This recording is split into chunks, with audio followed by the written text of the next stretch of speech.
ओम नमो भगवते वासुदेवाय। ओम नमो भगवते वासुदेवाय। ओम नमो भगवते वासुदेवाय। ओम नमो भगवते वासुदेवाय। ओम नमो भगवते वासुदेवाय। श्रीमद् भागवतम महापुराण प्रथम स्कंद। राजा परीक्षित को सिंगी ऋषि का श्राप। सूत जी कहते हैं, अद्भुत कर्मा भगवान श्री कृष्ण की कृपा से राजा परीक्षित अपनी माता को कोप में अश्वत्थामा के ब्रह्मास्त्र से जल जाने पर भी मरे नहीं। जिस समय ब्राह्मण के साप से उनके डसने के लिए तक्षक आया, उस समय वे प्राणनाशक के महान भय से भी भयभीत नहीं हुए, क्योंकि उन्होंने अपना चित्त भगवान श्री कृष्ण के चरणों में समर्पित कर रखा था। उन्होंने सबकी आसक्ति छोड़ दी थी। गंगा तट पर जाकर सुखदेव जी से उपदेश ग्रहण किया और इस पर भगवान के स्वरूप को जानकर अपने शरीर को त्याग दिया। जो लोग भगवान श्री कृष्ण की लीला कथा कहते रहते हैं और उस कथा अमृत का पान करते रहते हैं, इन दोनों ही साधनों के द्वारा उनके चरण कमलों का स्मरण करते रहते हैं, उन्हें अंत काल में मोह नहीं होता। जब तक पृथ्वी पर अभिमन्यु नंदन महाराज परीक्षित सम्राट रहे, तब तक चारों ओर व्याप्त हो जाने पर भी कलयुग का कुछ प्रभाव नहीं था। वैसे तो जिस दिन जिस क्षण श्री कृष्ण ने पृथ्वी का परित्याग किया, उसी दिन पृथ्वी पर अधम का मूल कारण कलयुग आ गया था। भ्रमर के समान सारग्राही सम्राट परीक्षित कलयुग से कोई द्वेष नहीं रखते थे, क्योंकि उनमें वह एक बहुत बड़ा गुण है कि पुण्य कर्म तो संकल्प मात्र से ही फलीभूत हो जाते हैं, परंतु पाप कर्म फल शरीर से करने पर ही मिलता है, संकल्प मात्र से नहीं। ये भेड़िए के समान बालकों के प्रति सूरवीर और धीरवीर पुरुषों के लिए बड़ा भीरू है।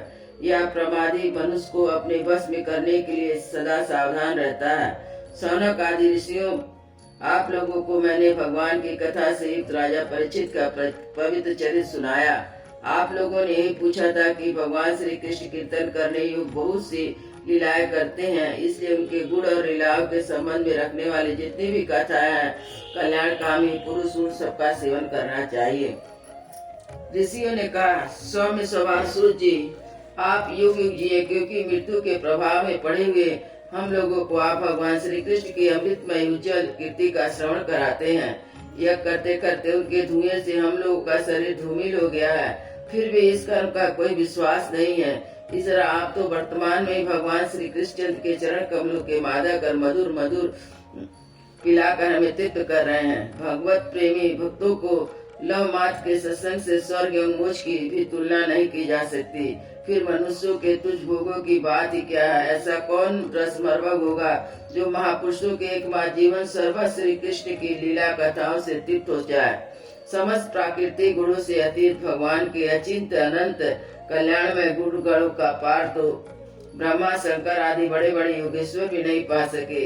विद्वान, आप भगवान को ही अपने जीवन का ध्रुव तारा मानते हैं, इसलिए आप सतयुग के एकमात्र आश्रय भगवान के उदार और विशुद्ध चरित्रों का हम श्रद्धालु श्रोताओं के लिए विस्तार से वर्णन कीजिए। भगवान के परम प्रेमी महाबुद्धि परीक्षित ने सुखदेव जी के उपदेश किए हुए जिस ज्ञान से मुझ स्वरूप भगवान के चरण कमलों को प्राप्त किया था, आप कृपा करके उसी ज्ञान को परीक्षित के परम पवित्र उपाख्यान का वर्णन कीजिए, क्योंकि उनमें कोई बात छिपा कर नहीं की गई है और भगवत प्रेमी की अद्भुत योग निष्ठा का निरूपण किया गया है। इसमें पद पर भगवान श्री कृष्ण की लीलाओं का वर्णन होगा। भगवान के प्यारे भक्तों को वैसे ही प्रसंग सुनने को बड़ा रस मिलता है। सूर्य जी कहते हैं, अहो विलोम जाति उत्पन्न होने पर महात्माओं का सेवन करने के कारण आज हमारा जन्म सफल हो गया, क्योंकि महापुरुषों के साथ बातचीत करने मात्र से नीच कुल के उत्पन्न होने पर मनोव्यथा मिट ही जाती है। फिर हम उन लोगों की तो बात ही क्या, जो सत्पुरुषों के एकमात्र आश्रय भगवान का नाम लेते हैं। भगवान की शक्ति अनंत है, वे स्वयं अनंत है। वास्तव में उनके गुणों की अनंतता के कारण ही उन्हें अनंत कहा गया है। भगवान के गुणों की समता भी जब कोई नहीं कर सकता था, उनसे बढ़कर तो कोई हो ही कैसे सकता है। उनके गुणों की यह विशेषता समझाने के लिए इतना कह देना ही पर्याप्त है कि लक्ष्मी जी अपने को प्राप्त करने की इच्छा से प्रार्थना करने वाले ब्रह्मादि देवताओं को छोड़कर भगवान के ना चाहने पर भी उनके चरण कमलों की रज का सेवन करती है। ब्रह्मा जी ने भगवान के चरणों का प्रक्षालन करने के लिए जो जल समर्पित किया था वही उनके चरण लक्ष्य से निकलकर गंगा जी के रूप में प्रभावित हुई। यह जल महादेव जी के सहित सारे जग को प्रभावित करता है। ऐसी अवस्था में त्रिभुवन में श्री कृष्ण के अतिरिक्त भगवान सबका दूसरा और क्या अर्थ हो सकता है। जिनके प्रेम को प्राप्त करके धीर भी पुरुष बिना किसी हिचक के देह के म्यादि की दृढ़ आसक्ति छोड़ देते हैं और उस अंतिम परमहंस आश्रय को स्वीकार करते हैं जिसमें किसी को कष्ट ना पहुंचाने और सब ओर से उपशांत हो जाते हैं।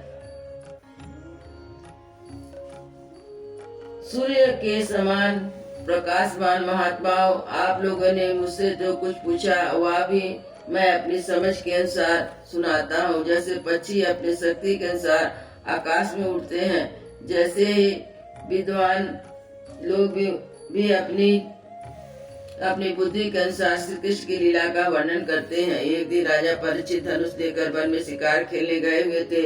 हरिणों के पीछे दौड़ते दौड़ते थक गए और उन्हें बड़ी जोर की भूख और प्यास लगी। तब वहाँ जब कहीं उन्हें जलाशय नहीं मिला तब वे पास के एक ऋषि के आश्रम में घुसे। उन्होंने देखा कि वहाँ आंख बंद करके शांत भाव एक मुनि आसन पर विराजमान बैठे हुए हैं। क्षत्रिय इंद्रिय प्राण और मन बुद्धि के निरुद्ध हो जाने से संसार के ऊपर उठ गए हैं। जागरण स्वप्न सुषुप्ति तीनों अवस्थाओं से रहित निर्विकार ब्रह्म रूप में तुरीय पदार्थ में स्थित थे। उनका शरीर बिखरी हुई जटाओं से और किस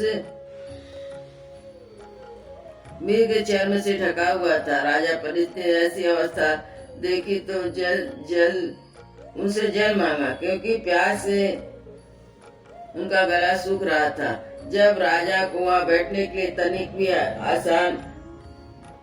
बैठने के लिए तिनके का आसन भी ना मिला तो किसी ने उन्हें भूमि पर भी बैठने को ना कहा। अर्घ और आदर भरी मीठी बातें तो कहाँ से मिलती। तब अपने को अपमानित सम्मान कर क्रोध के बस में हो गए और भूख प्यास से छटपटाते रहे। लेकिन एकाएक उन्हें ब्राह्मण के प्रति ईर्ष्या और क्रोध आया और उनके जीवन में इस प्रकार की पहला अवसर था। वहाँ लौटते समय उन्होंने क्रोधवश धनुष की नोक से एक मरा सांप उठाकर ऋषि के गले में डाल दिया और अपनी राजधानी चले आए। इनके मन यह बात थी कि इतना इन्होंने जो अपने नेत्र बंद कर रखे सो क्या। वास्तव में इन्होंने अपनी सारी इंद्रिय वृत्तियों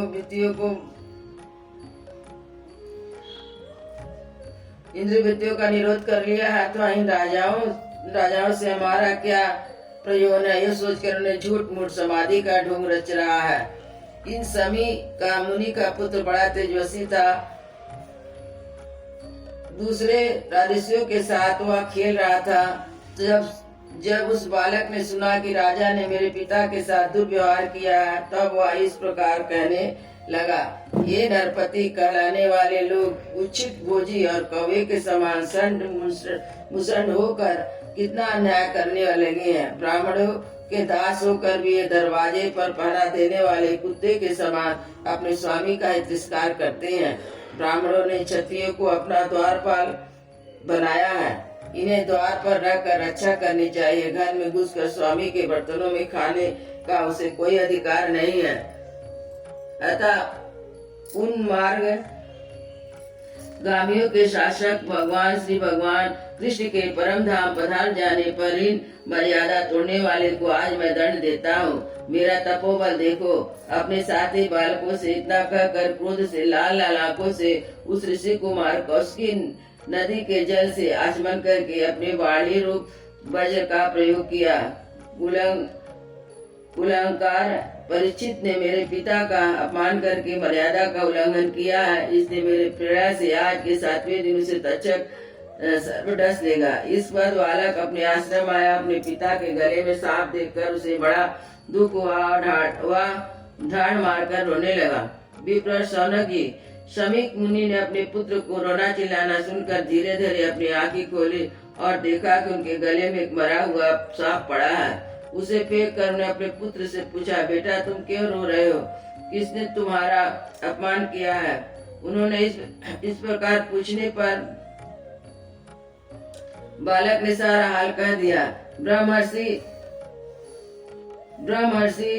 समीक के राजा के साप की बात सुनकर अपने पुत्र का अभिनंदन नहीं किया। उनकी दृष्टि में परीक्षित साप के योग्य नहीं थे। उन्होंने कहा, ओ मूर्ख बालक, तूने बड़ा पाप किया। खेद है कि उनकी थोड़ी सी गलती के लिए तूने उनको इतना बड़ा दंड दिया। तेरी बुद्धि अभी कच्ची है। तुझे भगवत स्वरूप राजा को साधारण मनुष्य के समान नहीं समझना चाहिए, क्योंकि राजा के दूसरा तेज से सुरक्षित और निर्भय होकर प्रजा अपना कल्याण करती रहती है। अतः जिस समय राजाओं का रूप धारण करके भगवान पृथ्वी पर नहीं दिखाई देंगे, उस समय चोर बढ़ जाएंगे और अरक्षित भेड़ी के समान एक क्षण में लोगों का नाश हो जाएगा।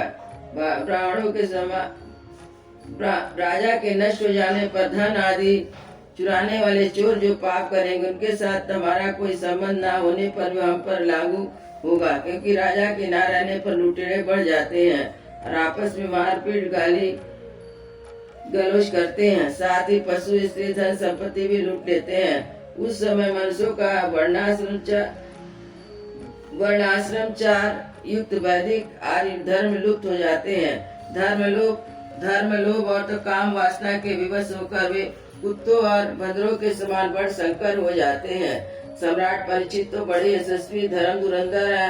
उन्होंने बहुत व्याकुल होकर हमारे आश्रम को देखा, फिर सांप के योग कदापि नहीं था। इसे ना समझ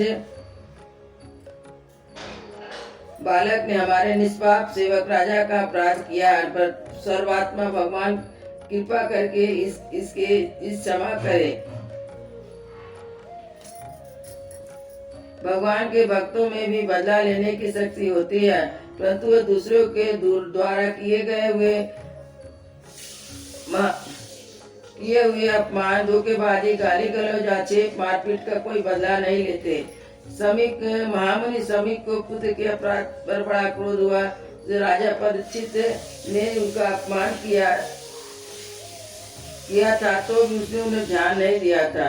महात्माओं का स्वभाव ऐसा होता है कि जगत में जब दूसरे लोग उन्हें सुख दुख द्वंद्व में डाल देते हैं, तब वे भी प्राय हर्षित और व्यथित नहीं होते, क्योंकि आत्माराम का स्वरूप तो गुणों से सर्वदा परे है। वृंदावन अयोध्या श्री राम लला की जय। वृंदावन बिहारी लाल की जय। जय जय सीताराम।